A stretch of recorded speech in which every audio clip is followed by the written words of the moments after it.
Добар ден, ученици! Еве не повторно заедно на вториот час по македонски јазик во петто деление за обработка на песната Есене. Уште еднаш да се представам, јас сум оделенски наставник Наташа Тодоровска од Основното училиште Георги Сугарев од Битола.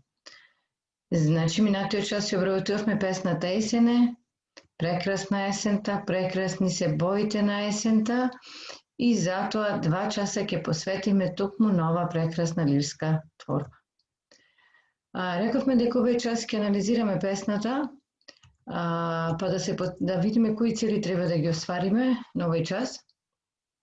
Целите се да се способите за изразно рецитирање на песната, нели се договоривме што имаме за домашна работа, да можете да напишете песната по автодиктат, да успеете, што не се сомневам дека ќе успеете сите, а и да развиете интерес за творење на поетска творба на дадена тема. Што ни треба како подготовка, односно како потребен материјал? Учебник, но пред се тетрадката по македонски јазик, прибор за пишување и секако повторно боички, доколку има потреба. Да се подсетиме на содржината кога анализираме песна, особено кога имаме за обврска да рецитираме песна, да анализираме, многу е важно се подсетиме на незината содржина. Она што е важно е да поставам прашање, меѓутоа би сакала да добиам повратната информација, да можам да ве чујам, да се подсетиме кој беше основниот мотив на песната Есене. Сите напишавме можеби различно, можеби се погодивме, меѓутоа еве јас повторно кечам, есента е богата со плодови. Богатството на есента, плодородна есен, златната есен, значи многу различни одговори, многу точни одговори може да има. Да се подсетиме на содржината. Есене, жолти знамења се веат, на стежната гранка жолти скокотки се смеат. И анализиравме минатиот час и извлековме поетски слики. Еве, например, жолти знамења на стежната гранка. Првата е круша дрочна, втората е круша сочна, третата е круша зрела, од сончеви зраци врела. Или поетската слика три круши зрели, од сончеви зраци врели. Може да ги прочитате во момент од вашите реченици, па да видиме колку сме биле блиску или различни во нашите мисли. Дрочна, сочна, зрела. Кога ветрот ќе го шинам, ќе подскокнам, ќе ги скинам, во устата ќе ги садам, од смеата ќе ги крадам. Или поетската слика е од ветрот ќе ги крадам, со насмевка ќе ги јадам. И како што кажавме, првата и последната строфа беа исти, па така да кога ја научивте првата строфа, веќе ја знаевте и четвртата строфа. Она што ни е обврска за денес беше да ја научиме песната напамет, но и за автодиктат. Првен, дали сте подготвени за рецитирање на песната?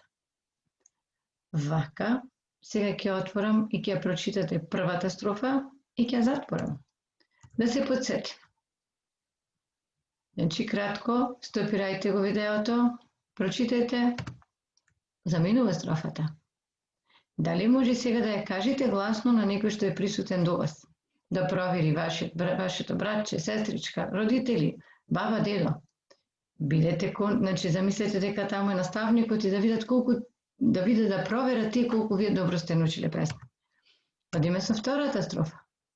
Првата е круша дрочна, втората круша сочна, третата круша зрела, од сончеви зраци врела. Проверете каде се цртичките, значи интерпункцијските знаци, каде се запирките, бидејќи строфата заминува. Изрецитирајте ја, стопирајте го видеото и продолжуваме понатаму. Кога ветрот ќе го шинам, ќе подскокнам, ќе ги скинам, во устата ќе ги садам, од смеата ќе ги крадам. Рецитирајте ја, проверете се, видете каде се интерпункцијските знаци, ја повлекувам. И само да ја појавам последната строфа, бидејќи таа иста со првата строфа, сигурно знаете, проверете каде се интерпункцијските знаци и слободно изрецитирајте. Сега е добро да изрецитирате цела песна, значи да се подсетите, бидејќи е време за пишување на песната по автодиктат. Вие вчера за домашна работа сигурно ја направивте. Се надевам, значи онака што се договоривме.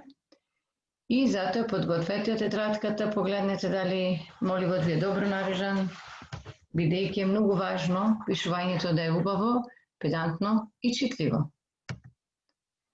Да внимавате на правилниот редослед на зборовите во стихот и строфата. Значи, песната се пишува точно онака што е напишана, не со менување на зборовите, особено заради римуваните зборови.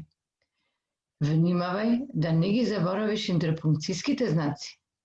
И, на крајот, и најважно е без зиркање, бидејќи со тоа се лажиш сами од себе си дека си научил песната, дека си ја меморирал, дека си го извежбал, еве да речеме мозочето, да мисли, да памети, а многу е важно меморирањето понатаму во вашиот тек на образование.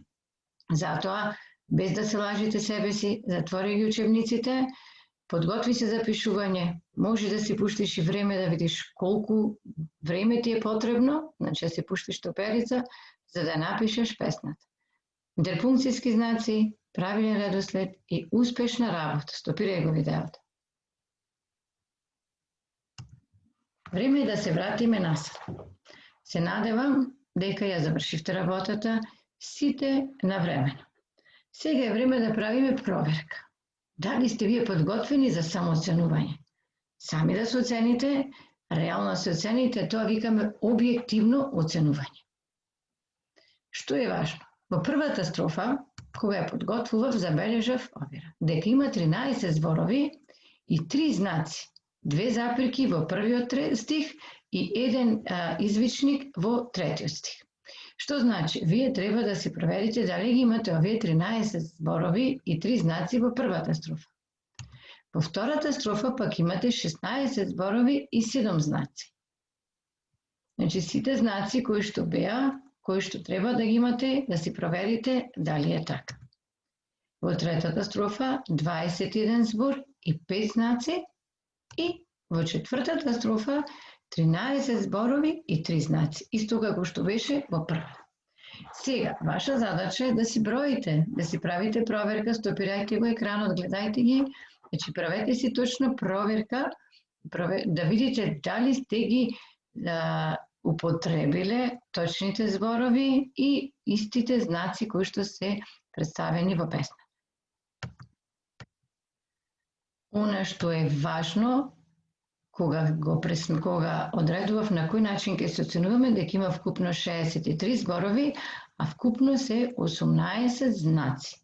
Значи, токму овој број ќе ни помогне да видиме како да се оценуваме. Многу е тешко да се оцени, да речеме, да самички имав само 3 грешки, 5 грешки, 7 грешки, која оценка ќе ја добијам заради 10 грешки. И затоа, за да бидеме објективни, си направив еден клуч за оценување, математички клуч. Па да проверим. Како да се самооцените? Дали си ги изброивте? Дали си проверивте колку зборови и точно сте запишале во цела песна? Одиме вака. Одличен 5 или одлично си ја завршил задачата. Ако си запазил точно од 57 до сите 63 зборови. Или имаш запазено или употребено од 16 до 18 знаци. Тогаш ти си заслужил одличен 5 и можеш да се запишеш самостојно во тетрадката. Солидно е ако имаш употребено од 44 до 56 зборови, точно, значи не си заборавил некој, што се сомневам дека имате толку многу грешки, или од 13 до 15 знаци. Тоа би било солидно математички, но не би се задоволиле ние на толку лесна песна да имаме толку грешки.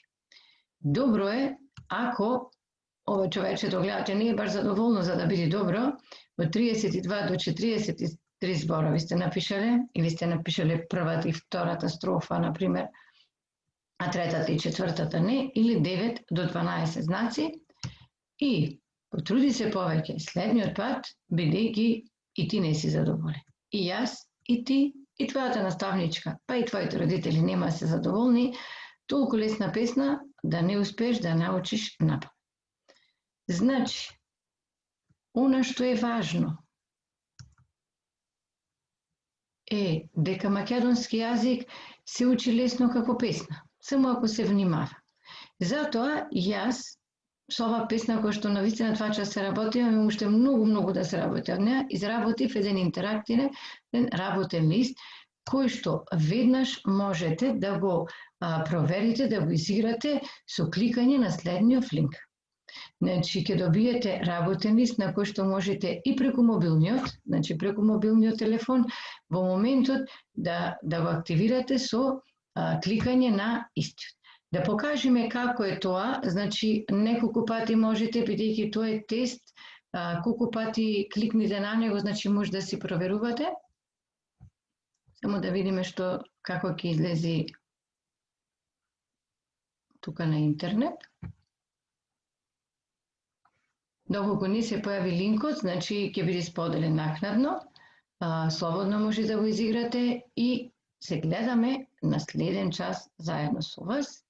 Понатаму, меѓутоа, мене беше задоволство да видиме заедно на овие 2 часа по македонски јазик. Дечиња, ви благодарам на вниманието.